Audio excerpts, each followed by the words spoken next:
हिंद दोस्तों, आज हम लोग सॉल्व करने वाले हैं आईएससी मैथ्स बोर्ड एग्जाम 2026 का question paper step by steps, बिल्कुल इजी मेथड में। इसके पिछले वाले वीडियो में आपको ऑब्जेक्टिव डाल दिया गया है और शॉर्ट आंसर भी डाल दिया गया है। आज जो है इस वीडियो में आपको हर क्वेश्चन का क्लियर सॉल्यूशन मिलेगा, जो आपकी तैयारी प्रिपरेशन को स्ट्रॉन्ग बनाएगी।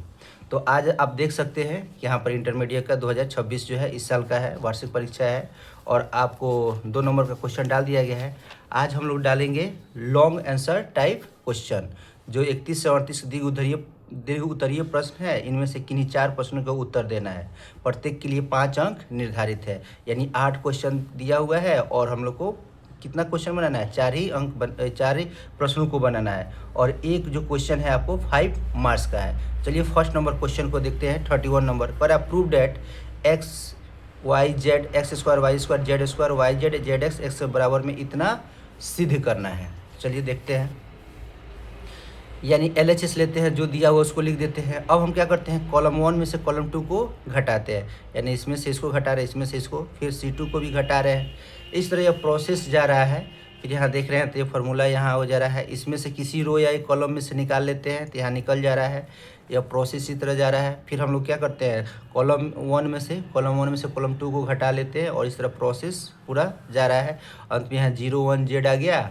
फिर इसमें लेते हैं, फिर इसमें क्या करते हैं, रो 2 R2 में से R3 को घटा दे रहे हैं और फिर इसमें से कॉमन ले लिए और अंततः जो है इस प्रोसेस को करके फाइनली जो लास्ट में हम लोग डिटर्मिनेंट निकाल देते हैं और यहाँ पर हम लोग का RHS आ जा रहा है और इस तरह सिद्ध हो जा रहा है। अब हम लोग नेक्स्ट क्वेश्चन पे चलते हैं। नेक्स्ट क्वेश्चन कह रहा है कि यदि साइन इन्वर्स x प्लस में साइन इन्वर्स y प्लस में साइन इन्वर्स z बराबर में पाई, तो सिद्ध करें कि इतना आपका बराबर में 2xyz। चलिए देखते हैं। तो यहाँ पर दिया हुआ है तो हम लोग मान लेते हैं लेट साइन इन्वर्स x बराबर में a और साइन इन्वर्स y बराबर में b और साइन इन्वर्स z बराबर में क्या मान लिया जाए, हम लोग c मान लेते हैं। तो हम लोग लिख सकते हैं a plus b plus c बराबर में क्या होता है 180 डिग्री यानी पाई। अब यहाँ पर साइन इन्वर्स x बराबर में a माने हैं तो a बराबर x बराबर क्या हो जाएगा साइन a, y बराबर साइन b और z बराबर में साइन c। LHS को लेते हैं तो x इतना दिया हुआ है, x के जगह पर हम लोग साइन a लिख सकते हैं। यहाँ पर हम लोग माने हैं उसको, फिर इसके रूट अंडर में भर देते हैं। इस तरह जाता है sine a cos a y sine b। अब क्या करते हैं, ऊपर नीचे 2 से गुना और भाग दे देते हैं। इस तरह यह फार्मूला यहाँ पे बन जा रहा है। फिर यहाँ पे फार्मूला जो है हम लोग लगा दे रहे हैं साइन c प्लस में साइन d का 2 साइन c प्लस में d, और इसको वैल्यू को जो है हम लोग यहाँ पर पुट करते हैं तो फिर यहाँ पे फाइनली रिजल्ट आ जाता है साइन cos a माइनस में b इतना। फिर cos c minus cos d का फार्मूला लगाते हैं और लास्टली रिजल्ट हम लोग का क्या आ जाता है sine c 2 sine a sine b, और जो हम लोग माने हुए हैं यहाँ पर हम लोग माने हुए हैं साइन वर्स x बराबर में a, यहाँ पर मान हम लोग लास्टली यहाँ पर पुट कर देते हैं तो RHS जो हो गया 2xyz RHS। अब हम लोग नेक्स्ट क्वेश्चन पे चलते हैं।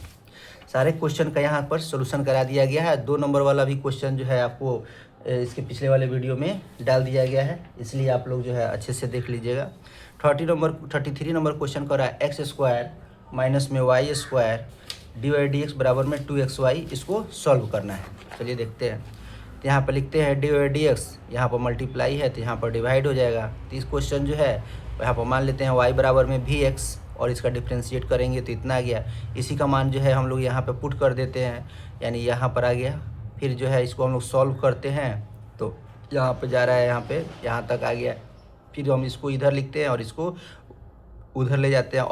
अब यहाँ पे क्या करते हैं, पार्शियल फ्रैक्शन इंटीग्रेशन में होता है, उसका हम लोग यहाँ पे यूज किया है और यूज किए हैं तो लास्टली हम लोग का ये आ गया है। दोनों तरफ से लॉग हटा दिया गया है, इतना है। जो y बराबर में vx माने हैं तो v बराबर क्या हो जाएगा y बटा x हो जाएगा और फाइनली रिजल्ट हम लोग का इतना आ जाएगा। चलिए हम लोग अब नेक्स्ट क्वेश्चन देखते हैं। 34 नंबर कह रहा है कि सिद्ध करें कि 0 से π/2 रूट अंडर 10x प्लस में root under cot x dx π/2 में √2। चलिए हम लोग देखते हैं। तो देखिए यहाँ पर 10x को हम लोग क्या लिख सकते हैं साइन x बटा में cos x, cot x को लिख सकते cos, इसको जो है हम लोग भिन्न का जोड़ घटाव जैसे किया जाता है वैसे किया गया है। इतना किए हुए हैं। फिर देखिए इतना फाइनली यहाँ पर रिजल्ट आया है। अब जो है हम इसको क्या करते हैं, मान लेते हैं sin x माइनस में cos x बराबर में t, इसका डिफ्रेंशिएट कर दिए तो यहाँ पर हम लोग का फाइनली आ गया। अगर अब x को जो है अब t के रिस्पेक्ट में हम लोग यहाँ पर क्या किए हैं, यहाँ पर t माना गया है, तब हम लोग यहाँ पर फिर हम लोग लिखते हैं x बराबर 0 लेंगे तो t का मान कितना आ जाएगा, -1। जब x का मान जो हम π/2 लेते हैं तो t का मान 1 होगा। तो वही मान जो है यहाँ पर हम लोग पुट किए हैं, यहाँ देख सकते हैं। अब यहाँ पर मान जो है हम लोग पुट कर दिए, टी का जो वेरिएशन जो था -1 से लेकर 1 यहाँ पुट किया है। तो फाइनली रिजल्ट हम लोग का इतना आ गया, RHS हो गया। इसको अच्छे से जो है जो इस बार एग्ज़ाम दिए हैं उसको एक बार देख लीजिएगा कि कहाँ हमको मिस्टेक हो गया है। अगर जो अगले साल के लिए तय प्रिपरेशन कर रहे हैं उसको एक क्वेश्चन को देख लीजिएगा, क्योंकि इसी से मिलता जुलता क्वेश्चन जो है बोर्ड एग्ज़ाम में देता है। 35 नंबर क्वेश्चन कह रहा है, 35 नंबर dy/dx निकाले जब x इतना इतना है। अब देखिए इस टाइप का क्वेश्चन देगा तो आपको क्या मान लेना है, इसको u मान लेना है, उसको v मान लेना है और इसको डिफ्रेंशिएट कर देना। तो u बराबर में इतना माना गया है, दोनों तरफ से log लिए हैं तो यह प्रोसेस चलता गया log और फिर इसका डिफ्रेंशिएट कर दिए हैं। तो फाइनली जो है du बटा में dx जो है इतना आ गया है। अब उसी तरह v बराबर में इतना ले लिया गया है, फिर इधर भी दोनों तरफ से log लिए हैं तो इतना आ गया। तो dv बटा में dx बराबर में इतना आ गया है। और लास्टली जो है हम लोग का ये जो दिया हुआ था इसी में मान हम लोग पुट करेंगे। तो u इसको माना गया था, फिर इसको डिफ्रेंशिएट किया x के रिस्पेक्ट में, तो du बटा dx और dv बटा dx और 1 का क्या हो जाएगा, डिफ्रेंशिएट 0 हो जाएगा। अब जो है हम लोग इसको फाइनली जो है यहाँ पर मान पुट करते हैं और जो हमको लाना था du बटा में dx निकालना था, इतना आंसर आ गया है। चलिए अब हम लोग नेक्स्ट क्वेश्चन देखते हैं।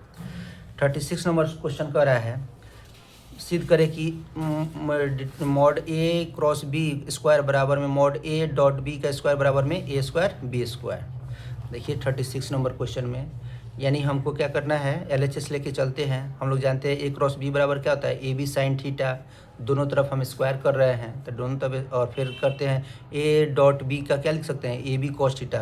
हमको क्रॉस में साइन थीटा होता है और डॉट में कॉस थीटा, दोनों तरफ स्क्वायर लगाए हैं। अब LHS में जो है इसका वैल्यू पुट किए हैं, तो वैल्यू पुट किए हैं तो a square b square sine square theta plus में a square b square cos square theta, और दोनों में से कॉमन ले लिए हैं। फाइनली हम लोग का रिजल्ट इतना आ गया है, जो RHS जितना कर रहा था उतना सिद्ध करना है। अब हम लोग लेते हैं 37 नंबर। हर साल इससे क्वेश्चन जरूर आता है। क्या करा है, अधिकतमीकरण को z बराबर में x प्लस में y, जबकि इतना इतना दिया हुआ है इतना, और कह रहा है कि इसका अधिकतम वैल्यू निकालना है। तो हम लोग यहाँ देखते हैं, सबसे पहले जो दिया हुआ है x माइनस में y less than equal to minus में 1, इसको हम बराबर में 1 ले लेते हैं, समीकरण 1 हो गया।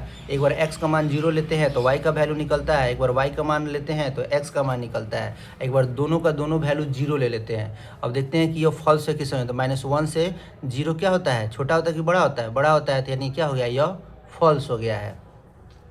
फिर अगला इक्वेशन में लेते हैं, दोनों का मान 0 लेते हैं तो 0 0 हो गया है। अब इस ग्राफ को हम लोग यहाँ पे देखते हैं, यह ग्राफ जो है ट्रू नहीं है, क्योंकि -1 से छोटा 0 नहीं होता है, तो फॉल्स है। तो फॉल्स में ग्राफ को ऊपर रंगा जाता है, ट्रू में नीचे रंगा जाता है, यानी कोई इसका रीजन नहीं है। तो इसका मैक्सिमम वैल्यू क्या हो जाएगा, कुछ भी नहीं होगा, क्योंकि आगे हम यहाँ पर भी रंग सकते हैं, ज़्यादा भी रंगा जा सकता है। इसलिए यहाँ पर क्या लिखे हैं, hence it is not maximum value of region, इस क्षेत्र का कोई मैक्सिमम वैल्यू नहीं होगा। चलिए अब इसका लास्ट क्वेश्चन हम लोग देखते हैं। लास्ट क्वेश्चन क्या करा है, प्रोबेबिलिटी का क्वेश्चन है। 10 सिक्कों को उछाला जाता है, ठीक 5 शीर्ष आने की प्रायिकता क्या होगा। यानी यहाँ पर करा कि सिक्के को उछाला जाता है, ठीक 5 शीर्ष आने की प्रायिकता क्या होगा। तो हम लोग देखते हैं, n बराबर में 10, p हेड जो है 1/2 आएगा, टेल कितना आएगा 1/2। यहाँ पर x बराबर में r लेते हैं, NCR p का पावर r क्यों n माइनस में r फार्मूला होता है। अब 10 करा है, दिया हुआ है 10, इसमें से 5 हमको क्या करा है, 5 आने की प्रायिकता, शीर्ष आने की प्रायिकता। तो ये फार्मूला पे हम लोग यहाँ पे पुट कर दिए हैं। फाइनली यहाँ पर NCR का जो फार्मूला है परमुटेशन कॉम्बिनेशन के यहाँ पर मान पुट कर दिए हैं। इस तरह फाइनली रिजल्ट आ गया है। अगर ये अच्छा लगा होगा तो लाइक शेयर कमेंट करना ना भूलिएगा। जय हिंद, जय भारत।